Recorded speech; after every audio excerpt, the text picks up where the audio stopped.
la tristesse arrive, je sais tu es là, toujours près de moi. Bon samedi, bienvenue à votre émission de Victoire de l'amour. Comme je suis toujours heureux de vous retrouver et comme on le fait tous les samedis, on rejoint notre ami Stéphane pour sa chronique et l'homélie avec quelqu'un qu'on aime tellement. Il est de Paris, le bon père, Michel Marie.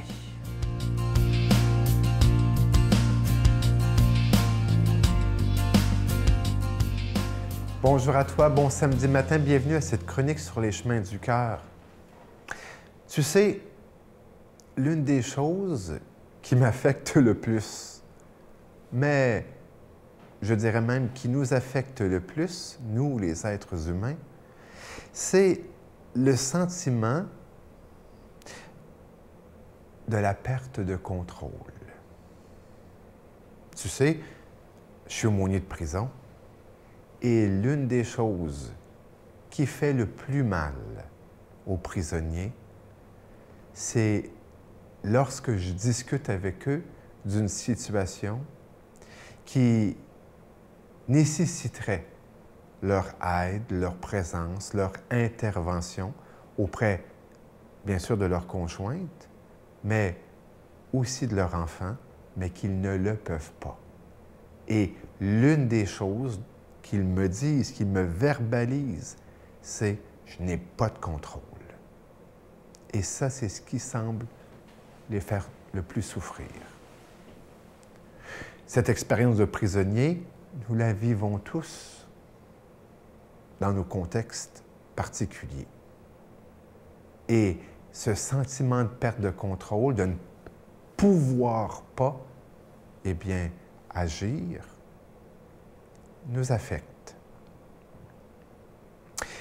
Et dans le contexte pandémique, c'est l'une des choses qui, me semble-t-il, nous a le plus frappés.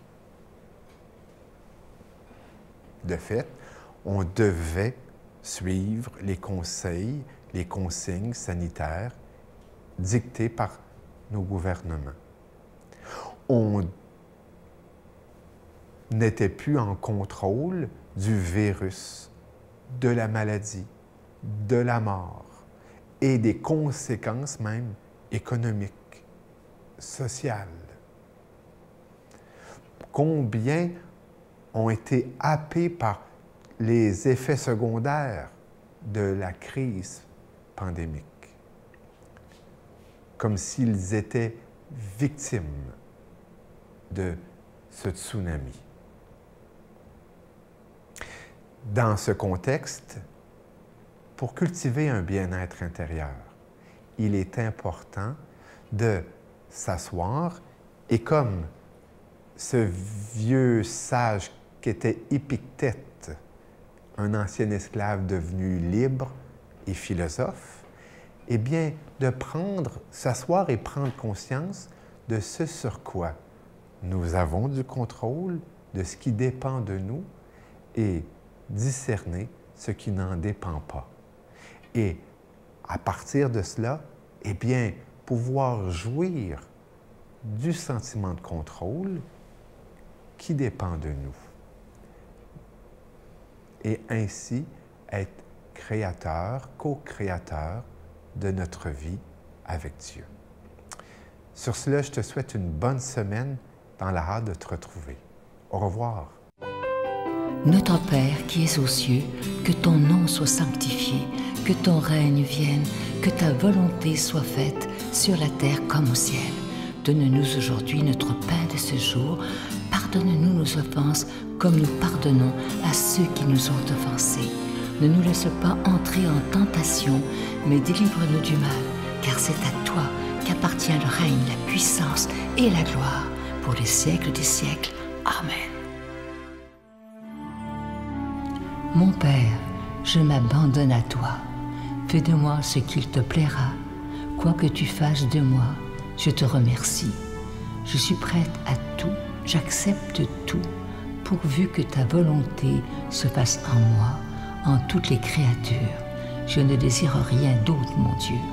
Je remets mon âme entre tes mains. Je te la donne, mon Dieu, avec tout l'amour de mon cœur, parce que je t'aime. et que ce m'est un besoin d'amour de me donner, de me remettre entre tes mains, sans mesure, avec une infinie confiance, car tu es mon Père. Comme je vous disais la semaine dernière, pour le mois de juillet, vous savez que les mois d'été sont toujours plus difficiles au niveau des dons. Il n'y aura pas de cadeau du mois. Le plus beau cadeau qu'on peut vous faire, c'est de vous offrir depuis plus de 26 ans des émissions 7 jours par semaine sur le réseau TVA ainsi que sur Internet. Et grâce à Internet, l'émission peut être vue dans le monde entier également. Beaucoup d'Européens écoutent La Victoire de l'amour des îles Maurice, plein d'endroits, les îles de la Réunion, évidemment la France, la Suisse, la Belgique. Alors merci de tout cœur parce que la famille de La Victoire de l'amour, elle est très grande. Et je vous dirais qu'il est extrêmement important que vous donniez dans la joie. Et vous voyez cette belle phrase de Saint Paul dans la Bible qui dit ceci, que chacun donne comme il l'a résolu en son cœur, sans tristesse, sans contrainte, car Dieu aime celui qui donne avec joie. Vous savez que c'est tellement important, cette phrase-là. Il faut que vous soyez heureux de donner et que vous ne vous sentiez pas obligé. Saint Paul dit « sans tristesse ni contrainte ». Lorsque vous donnez, il faut que ce soit fait dans la joie parce que vous voulez absolument que l'annonce de la parole de Dieu soit faite. Alors, merci de devenir des protecteurs de la foi. Je vous donne l'adresse. La Victoire de l'amour, case postale 120, succursale Boucherville à Boucherville. Le J4B 5E6, La Victoire de l'amour, case postale 120, succursale Boucherville à Boucherville. Le J4B 5E6, également par téléphone, par carte de crédit du lundi au jeudi, de 8h à 17h dans le 514-523-4433, 523-4433 ou sans frais le 1-888-811-9291, 1-888-811-9291 et aussi sur notre site Internet, le www.lavictoiredelamour.org.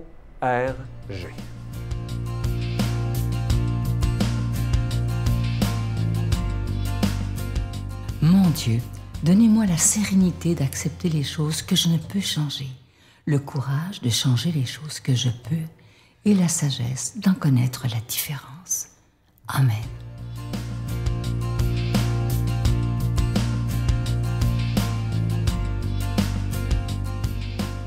Bonjour à vous tous, amis si chers. Évangile de Jésus-Christ selon saint Matthieu. En ce temps-là, une fois sortis de la synagogue, les pharisiens se réunirent en conseil contre Jésus pour voir comment le faire périr. Jésus, l'ayant appris, se retira de là. Beaucoup de gens le suivirent et il les guérit tous. Mais il leur défendit vivement de parler de lui. Ainsi devait s'accomplir la parole prononcée par le prophète Isaïe. « Voici mon serviteur que j'ai choisi, mon bien-aimé, en qui je trouve mon bonheur. Je ferai reposer sur lui mon esprit. Aux nations, il fera connaître le jugement. Il ne cherchera pas querelle, il ne criera pas. On n'entendra pas sa voix sur les places publiques. Il n'écrasera pas le roseau froissé. Il n'éteindra pas la mèche qui faiblit, jusqu'à ce qu'il ait fait triompher le jugement. Les nations mettront en son nom leur espérance. » Mes frères bien-aimés, comme nous venons de l'entendre, le filet se resserre autour du Christ. Les oppositions se font de plus en plus fortes. L'agacement est à son comble. Et vous savez pourquoi ? Eh bien parce qu'il vient tout simplement d'accomplir le bien. Hélas, pour ses détracteurs, le jour sacré du sabbat. Que s'est-il donc passé ? Autour de midi, Jésus a autorisé ses apôtres à égrener entre leurs mains quelques épis de blé qui dépassaient des champs. Que voulez-vous, c'était l'heure du déjeuner, et les apôtres, qui étaient bien fatigués par leur matinée, n'avaient rien pris depuis le matin. Mais voilà que des pharisiens les ont vus. Il n'y a rien là d'étonnant, puisque les amis du Christ sont sans cesse épiés. On leur cherche des noix, et surtout, on veut prendre leur maître en flagrant délit d'opposition à la loi divine.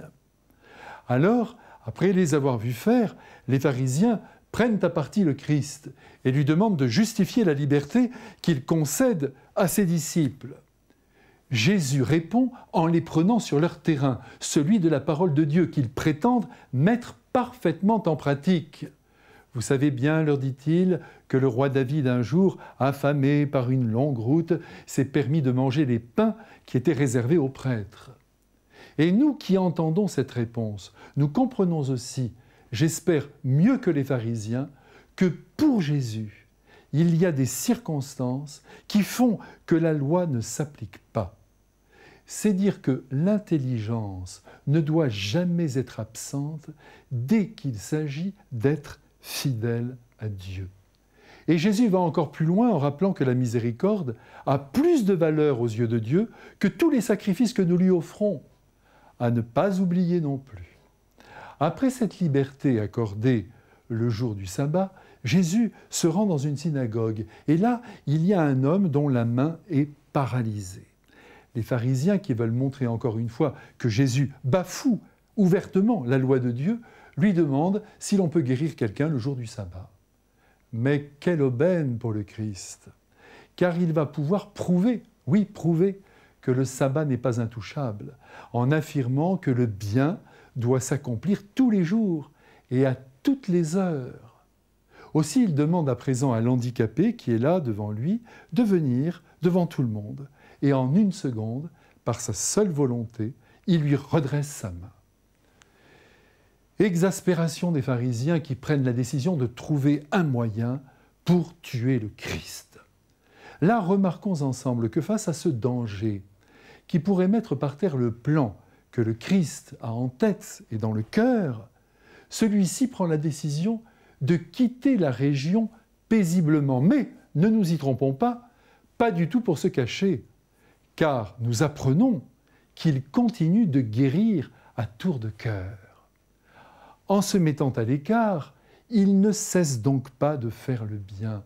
Il décide alors d'œuvrer simplement en secret, et par là, il réalise la prophétie prononcée par Isaïe 7 siècles auparavant. « Mon serviteur, mon bien-aimé, c'est Dieu qui parle, ne criera pas, ne cherchera pas querelle, il n'écrasera pas le roseau qui penche. » Et là, il s'agit bien sûr des pharisiens qui sont des amis de Dieu, mais qui, hélas, se perdent dans l'accomplissement rigoureux des commandements.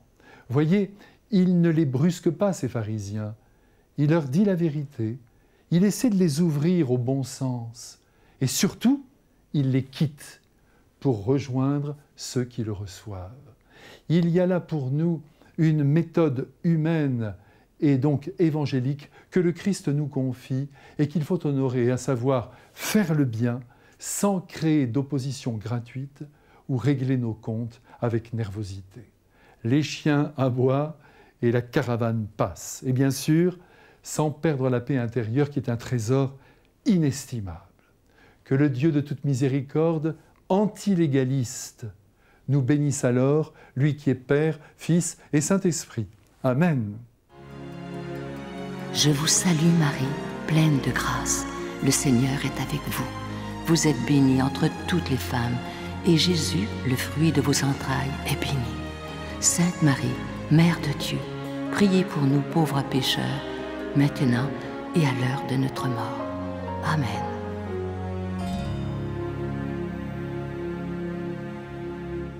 Je vous invite vraiment à ne pas manquer l'émission de demain. Je reçois avec beaucoup de joie un jeune couple. Ils sont dans la jeune vingtaine. Il s'agit de Jade et Joseph Charette. Ils ont vécu une épreuve épouvantable. Elle a manqué mourir, imaginez, dans la vingtaine. L'année dernière, ça a été des complications d'opération. En tout cas, elle nous l'explique dans l'émission. Mais moi, ce qui m'a frappé, bon, premièrement, ils chantent extrêmement bien, mais ce qui m'a frappé, c'est la foi de ces deux jeunes-là. Moi, j'étais assis devant eux, là, je me disais, ils peuvent m'en montrer, ces deux jeunes-là.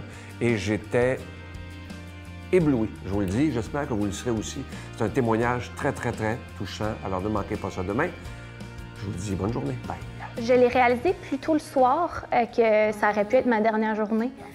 J'ai pensé à mes proches, rapidement, j'ai pensé à mon mari. Je me suis dit, mon doux, je laisse beaucoup de choses, beaucoup de monde. On dirait que j'ai pas accompli grand-chose rendu à 26 ans. C'est l'offrande de mon cœur. Je suis à toi, Jésus.